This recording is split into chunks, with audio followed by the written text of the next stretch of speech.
Ok, con nuestras Biblias abiertas ahí en Marcos 10, vamos a sacar algunas ideas prácticas para nuestro crecimiento espiritual. Así que te invito ahí a tomar tu lugar y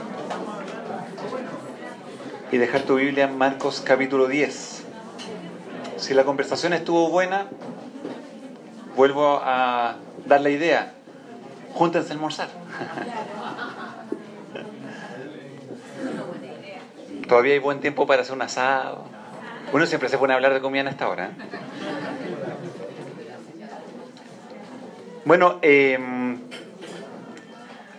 pensaba en esto, ¿no es cierto? Jesús nos vino a rescatar. Esa es la idea. Y me estaba acordando también, había hablado ahí de Stefan, que está con nosotros, pero también contento, hace mucho tiempo que no estaba con nosotros, está Ana, ya, y la verdad que estaba muy molesta y por eso no había venido. No, pudo ahí estar sirviendo y de manera muy, muy intensa en todo lo que fue CIMA 2020, así que contentos de verla nuevamente acá en casa y también está ya en el tiempo preparando poco a poco, porque también ya está llegando su tiempo de partida en el tiempo que ha estado acá en Chile, así que también le toca su momento.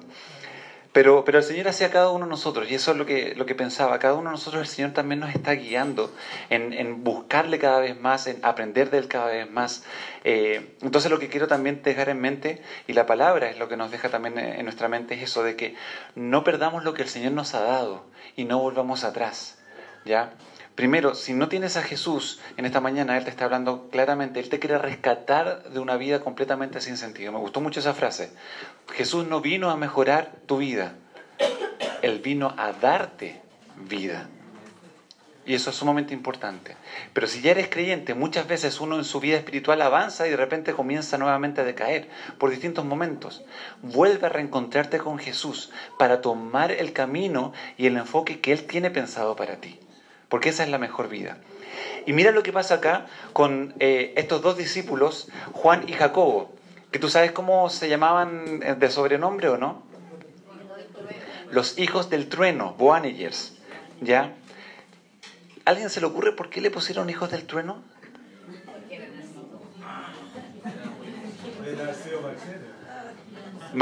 Dinamita, ¿no es cierto? Eran ahí explosivos. Y la verdad que había que tratarlos con algodón. Y más encima estas personas, ¿no es cierto? Mira lo que pasa, versículo 35.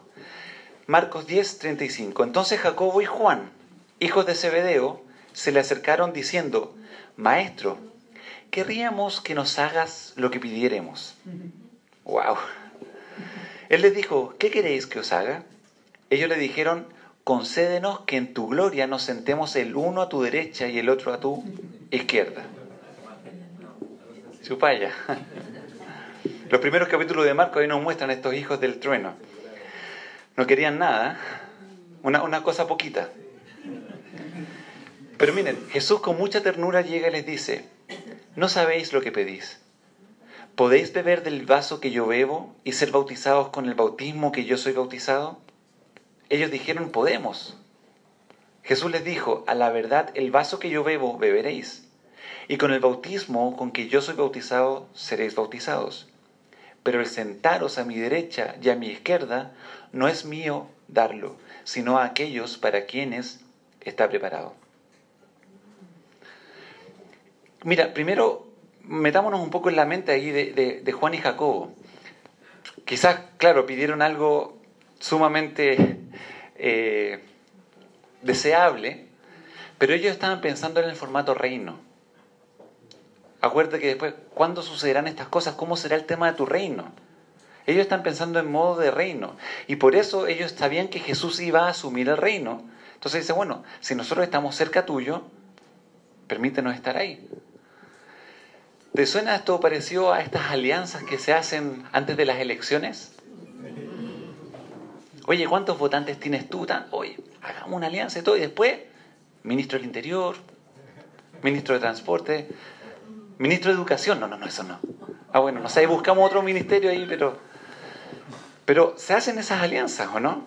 Entonces es interesante que Juan y Jacobo, de una otra manera, quizás de buena intención, pero partieron con la mirada humana. Oye, se viene algo bueno, empecemos a mover los hilos. ¿Y qué generó eso? Versículo 41. Cuando lo oyeron los 10, comenzaron a alegrarse con Jacobo, a enojarse contra Jacobo y contra Juan. ¿No pasa lo mismo? Pero ¿sabe que eso no pasa solamente a nivel de gobierno? También pasa en el trabajo. Está ahí el grupito que está haciendo la entrevista de trabajo y se empiezan a hacer amigos. Y de repente uno queda y el otro no queda. Oye, voy después meterme el currículum ya. O sea, y si oye, me metiste el currículum, qué bueno y todo. Y después consígueme. Y se van uno haciendo trato. Porque uno aprende a mover hilos, ¿o no? Si yo hablo con este, voy a tener este dividendo. Si yo trato bien a este, voy a tener este dividendo. Este no sirve mucho, se queda lo mismo. Y así uno empieza a generar. Pero miren Jesús lo que enseña. Mas Jesús llamándolos les dijo: ¿sabéis que los que son tenidos por gobernantes de las naciones se enseñorean de ellas? Y sus grandes ejercen sobre ellas potestad. Pero no será así entre vosotros, sino que el que quiera hacerse grande entre vosotros será vuestro servidor. Y el que de vosotros quiera ser el primero será siervo de todos. Porque el Hijo del Hombre no vino para ser servido, sino para servir y para dar su vida en rescate por muchos. Y me encanta cómo Jesús vuelve a ordenar y a discipular a estos 12 y les muestra: entre ustedes no va a haber jerarquías y todo, porque eso lo hace el mundo. El que quiera ser grande tiene que ser el servidor. El que quiera ser exaltado en un momento, primero tiene que humillarse y deja que Dios te exalte. Y Pedro después también escribe acerca de eso. Pero qué hermoso como dice: pero no será así entre vosotros. Y eso lo podemos aplicar también en la iglesia. Hermanos, lo he dicho muchas veces, en la iglesia no hay jerarquía. Yo sé que hay muchos hermanos que de repente de mucha simpatía, pero quiero ser claro, me dicen: pastor, usted es la cabeza de la iglesia. Y yo pienso, si yo soy la cabeza de la iglesia, no vamos a llegar a ninguna parte.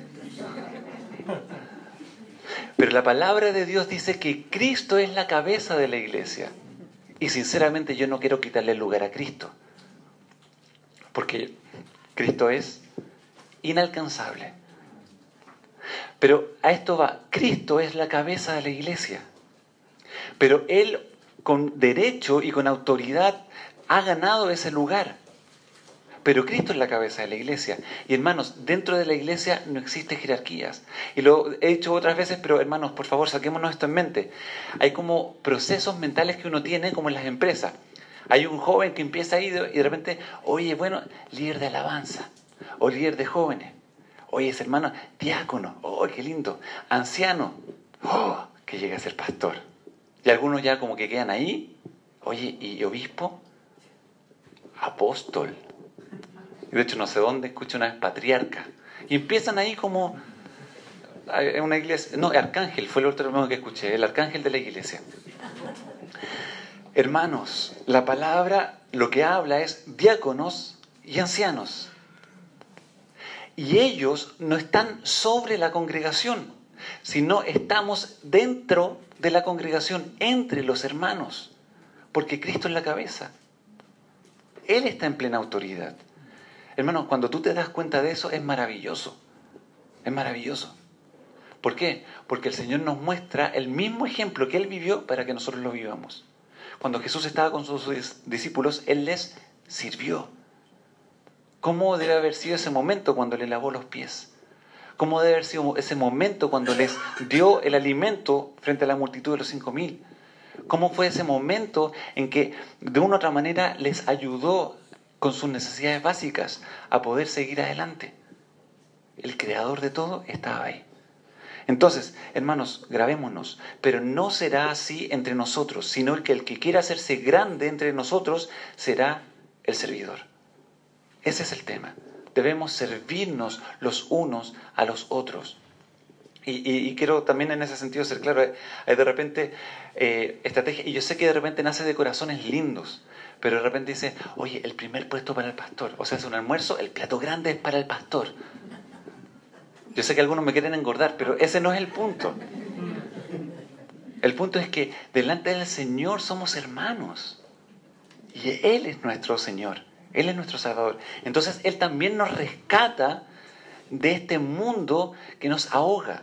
Porque piensa en esto. ¿Cuántas veces el tema de las jerarquías y de los logros y de las grandes cosas que el mundo ofrece nos genera problemas?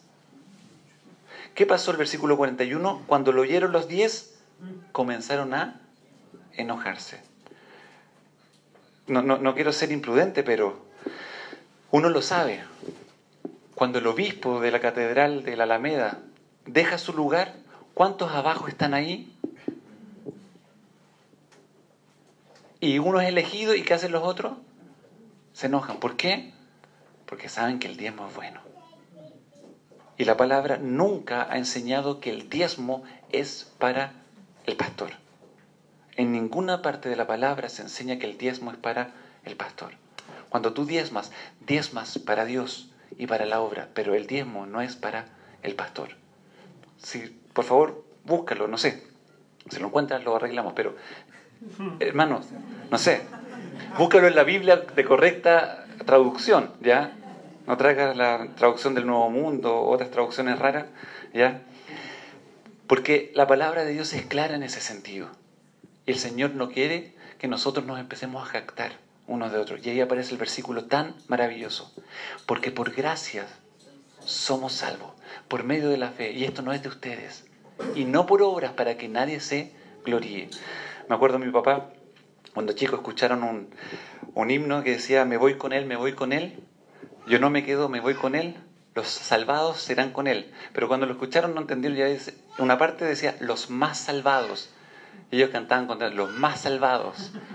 Después, ¿cómo los más salvados? O sea, tú eres más salvado que yo. No, yo voy primero.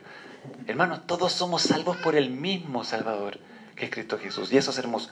Así que Él nos viene a rescatar de esta vida. Y quiero que vayamos a Romanos 9:5 para que entendamos quién es este Jesús. Romanos 9:5. Jesús que le dice, el Hijo del Hombre no vino para ser servido, sino para servir y para dar su vida en rescate por muchos. Mira cómo lo describe Pablo en la carta a los Romanos, capítulo 9, versículo 5. Jesús, de quienes son los... Perdón, está hablando de Israel. Israel, de quienes son los patriarcas y de los cuales, según la carne, acuérdate, el linaje de David, vino Cristo, el cual es Dios sobre todas las cosas, bendito por los siglos. Amén. Cristo es Dios por sobre todas las cosas. Una vez me acuerdo que estaba escuchando el relato de la mujer samaritana que estaba sentada al lado del pozo y ella le dice, sabemos que el Mesías ha de venir y queremos conocerlo. Y Jesús, ¿te acuerdas lo que le responde? Yo soy. Cuando escuché ese momento, me estremecí y dije, ¿cómo habrá sido estar ahí sentado en un pozo, en pleno desierto, con calor y todo, hablando con... Y de repente, oye, ¿sabes cómo es que el Mesías va a venir? Me dice, yo soy. Yo creo que la primera reacción es, ¿de dónde? Seamos sinceros, ¿no es cierto? Pero cuando Jesús luego empieza a hablar con ella y le dice, sí, 5 maridos has tenido y el que tienes ahora no es tu marido, y dice, uy, aquí no, esto no es normal. Y ahí va, ¿no es cierto?, al pueblo y llama y todo, y ahí Jesús comienza a hacer la obra y se da cuenta que, pero qué hermoso que Jesús estaba ahí. Dios con nosotros, Emmanuel. ¿Quién es Jesús? Salmo 24, 1, 2.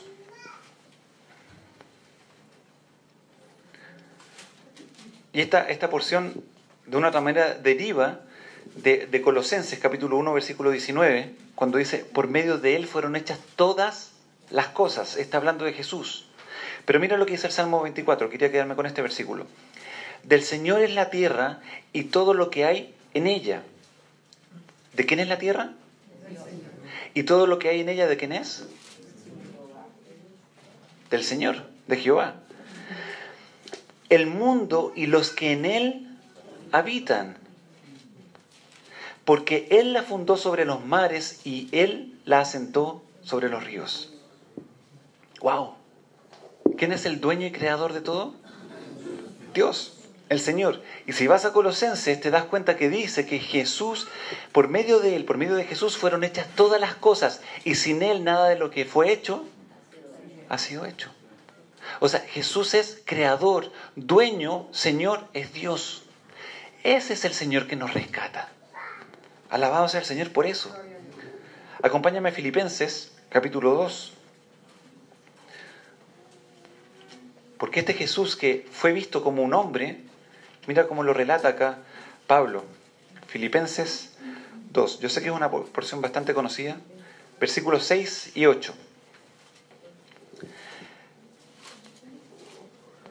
Partamos del 5 para entender la idea. Haya pues en vosotros este sentir que hubo también en Cristo Jesús. Está hablando ahí de Cristo.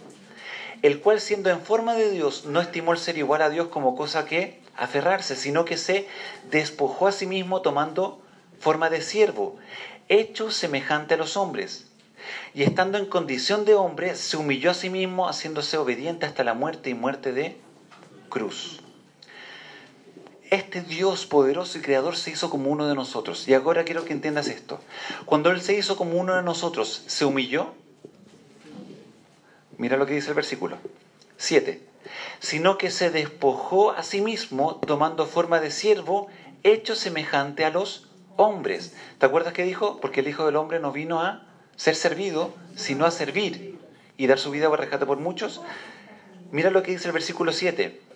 Tomando forma de siervo, hecho semejante a los hombres, y estando en condición de hombre, se humilló. ¿La condición de hombre humilló a Cristo? No. ¿Qué humilló a Cristo? La muerte de cruz. La muerte de la cruz fue lo que a Él lo humilló, lo que Él fue a tomar lo más bajo y más vergonzoso. Acuérdate, Gálatas dice, maldito es todo aquel que es colgado en un madero. ¿Y por qué sabemos eso? Porque el hombre fue creado a imagen y semejanza de Dios. Por lo tanto, si Jesús, el Creador, se hace un hombre, el hombre fue creado a imagen y semejanza de Dios. Eso no es humillación. ¿Se despojó de su condición? Sí. Pero cuando fue a la cruz, ahí fue humillado por ti y por mí. ¿Para qué? Para rescatar a muchos. ¿Has sido rescatado por Cristo? ¿Has sido rescatada por Cristo? Y me encanta, Apocalipsis 1, 17, 18 dice, no temas, yo soy el primero y el último. Y ahí está hablando Jesús con Juan, el mismo que le pidió, hey, danos un lugarcito al lado tuyo. Pero mira cómo está Jesús en plena gloria y majestad. No temas, yo soy el primero y el último, y el que vivo y estuve muerto, mas he aquí que vivo por los siglos de los siglos, y tengo las llaves de las puertas y del Hades, de la muerte. Tengo las llaves de la muerte y del Hades. Y dejemos eso entre paréntesis guardado. Tengo las llaves de la muerte y del Hades. Cristo Jesús no es nuestro sirviente, pero como Dios poderoso y lleno de amor nos sirve para mostrar su gloria. A Dios le encanta servirnos, pero Él no es nuestro sirviente, no es nuestro suche. Pero hay muchos que tratan a Dios así. Y decreto y declaro y etcétera. Hermanos, no podemos. El que decreta y declara es Dios. Porque cuando Dios habla, se hace. Pero cuando nosotros hablamos, oye, mañana nos juntamos. Oye, sí, mañana termino. Y siempre estamos diciendo cosas que no cumplimos. Por lo tanto, no tomemos eso de decretar, declarar, etcétera, porque no podemos. Y no hagamos a Dios nuestro sirviente, porque Dios nunca va a ser nuestro sirviente. Pero por amor a los suyos, Él nos sirve, nos cuida, nos trata como el buen pastor. Qué hermoso. Y eso mismo nos enseña Jesús, a humillarnos, sí, pero a servir a los otros, pero no perder la dignidad que nos ha dado, sino servirnos por amor los unos a los otros. Hermanos, esto es glorioso. Jesús se encuentra, volvamos ahí a Marcos capítulo 10, se encuentra con un ciego que inspiró la canción de Rescate. Y dice ahí, versículo 46, Entonces vinieron a Jericó, y al salir de Jericó, él y sus discípulos, una gran multitud. Bartimeo el ciego, hijo de Timeo, estaba sentado junto al camino mendigando, y oyendo que era Jesús Nazareno, comenzó a dar voces y a decir: Jesús, hijo de David, ten misericordia de mí. Y muchos le reprendían para que callase, pero él clamaba mucho más: Hijo de David, ten misericordia de mí. Entonces Jesús, deteniéndose, mandó llamarle. Y llamaron al ciego, diciéndole: ten confianza, levántate, te llama. Él entonces, arrojando su capa, se levantó y vino a Jesús. Y respondiendo Jesús, le dijo: ¿qué quieres que te haga? Y el ciego le dijo: Maestro, que recobre la vista. Y Jesús le dijo: vete, tu fe te ha salvado. Y enseguida recobró la vista y seguía a Jesús en el camino. ¡Wow! ¿Qué momento ese? La pregunta de Jesús es interesante, ¿eh? ¿Qué quieres que te haga? Como está ciego. Pero ahí aprendemos una vez más. La oración es porque Dios también quiere escucharnos. La oración es porque Dios quiere saber que realmente estamos interesados en que Él actúe en nuestra vida. Y la otra vez compartí esto con unos amigos, pero quiero ser claro porque me encantó aprenderlo. No es una idea mía, Max Lucado lo cuenta en una ilustración. Pero piensa en esto. Si tú te encuentras con un amigo y llega y le dices: hola, ¿cómo estás? Bien, sí, ¿cómo te ha ido? Etcétera. Oye, juntémonos. Ya, sí, juntémonos. Ya, bueno, ahí whatsappeamos. Y se dejan de ver. ¿Esa junta es importante para ti?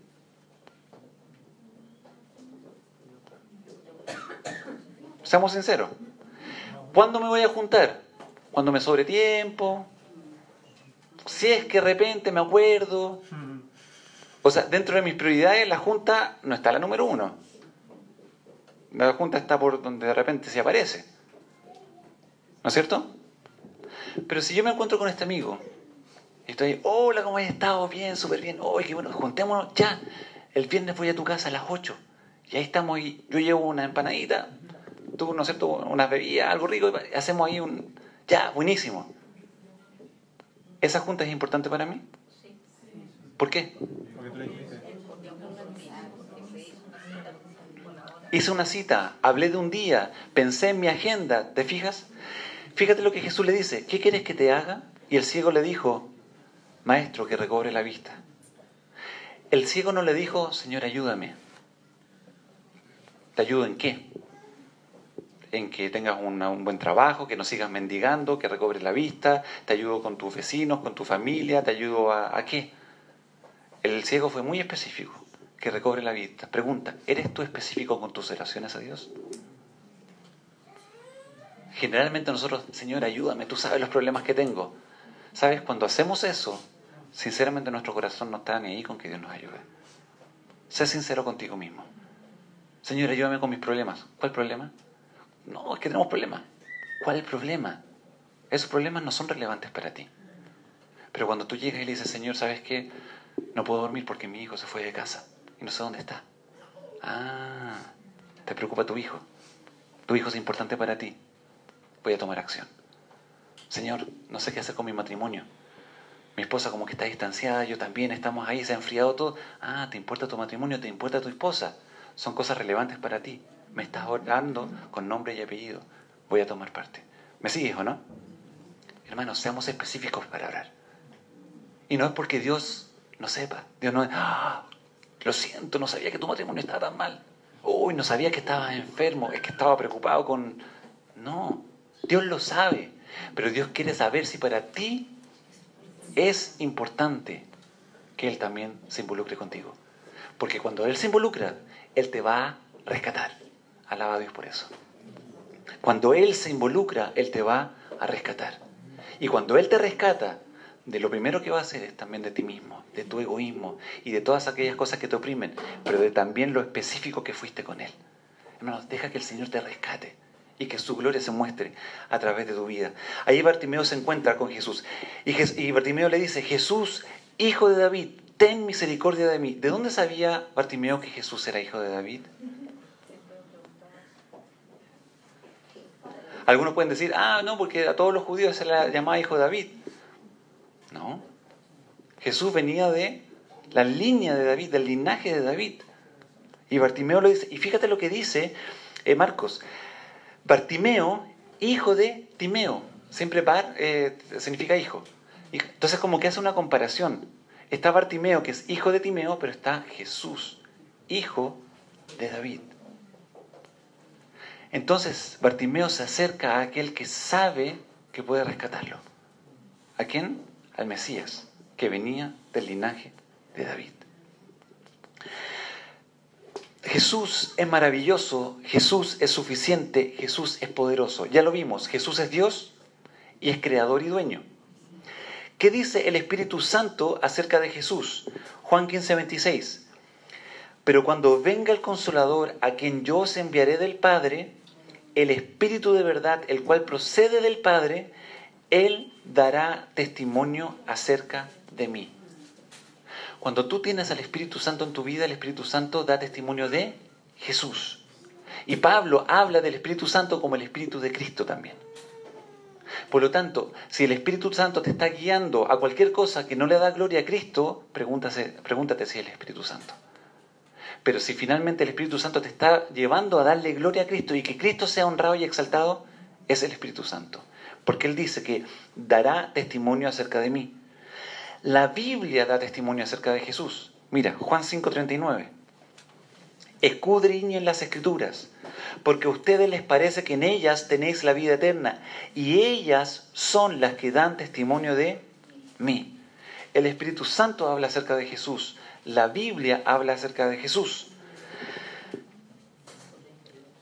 Y la creación también habla acerca de Jesús. Salmo 19.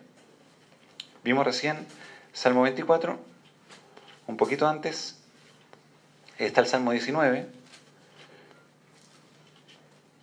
Y dice, los cielos cuentan la gloria de Dios. Cristo es la gloria de Dios.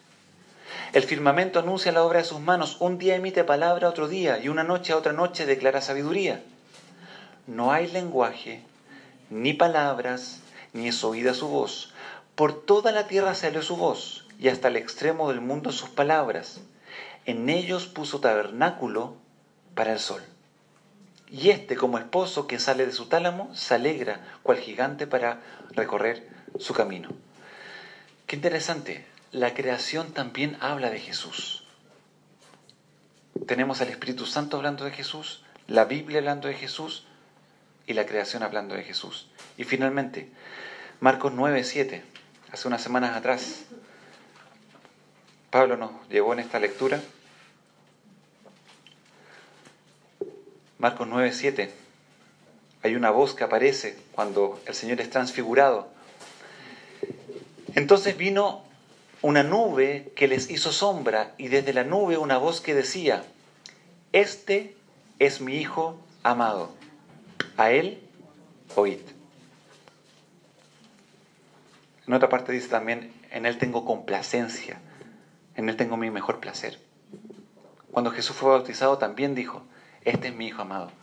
¿Quién habla ahí de Jesús? Dios el Padre.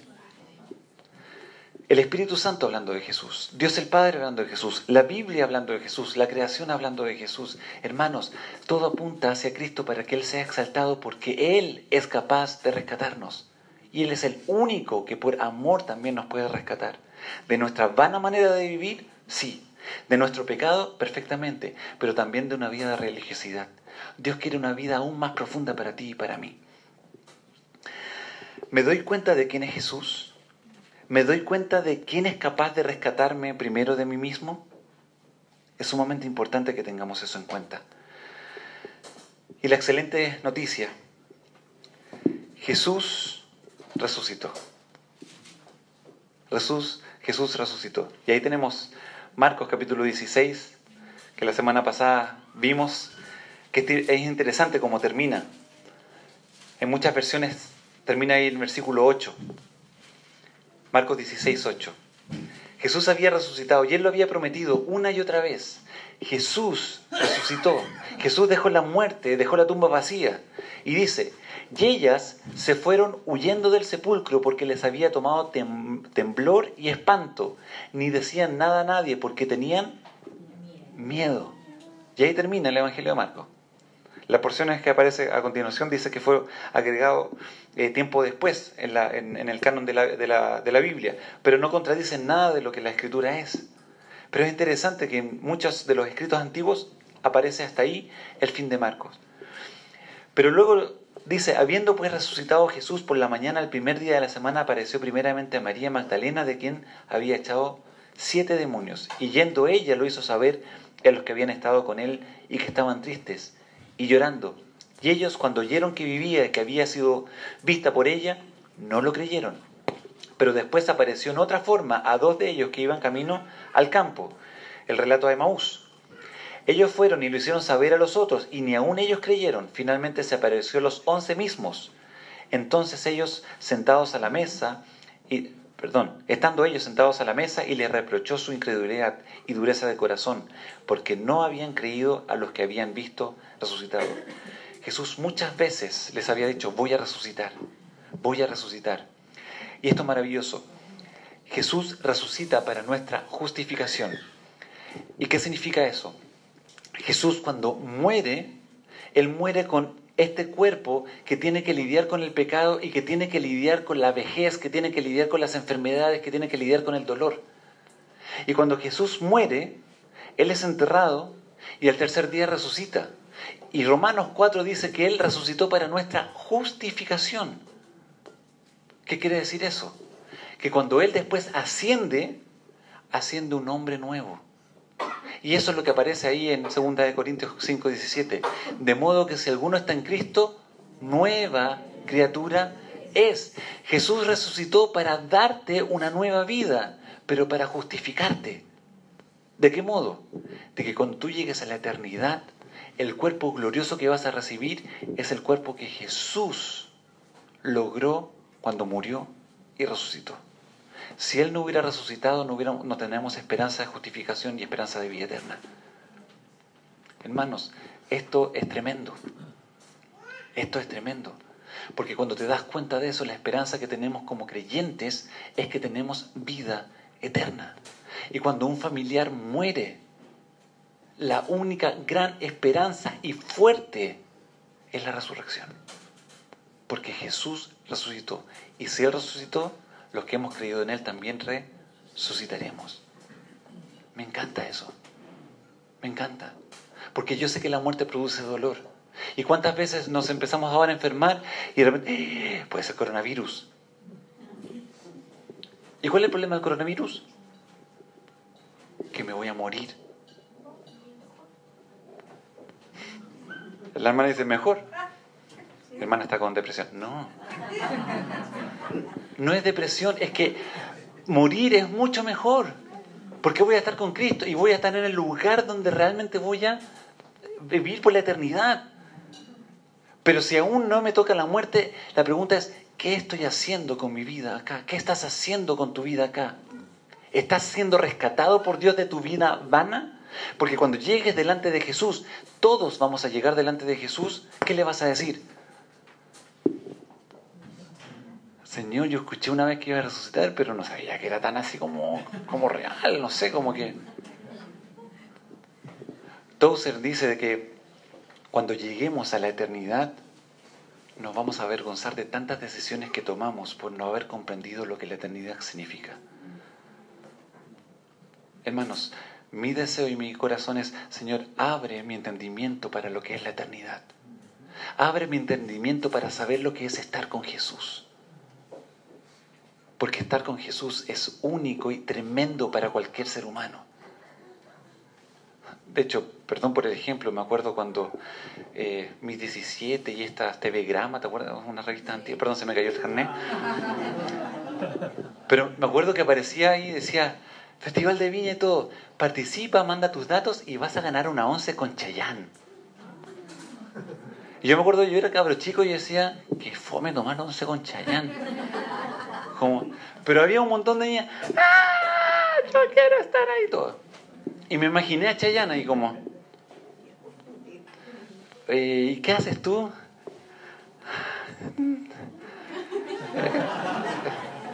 Si digo todo es mentira, si digo nada, voy a ser una tonta.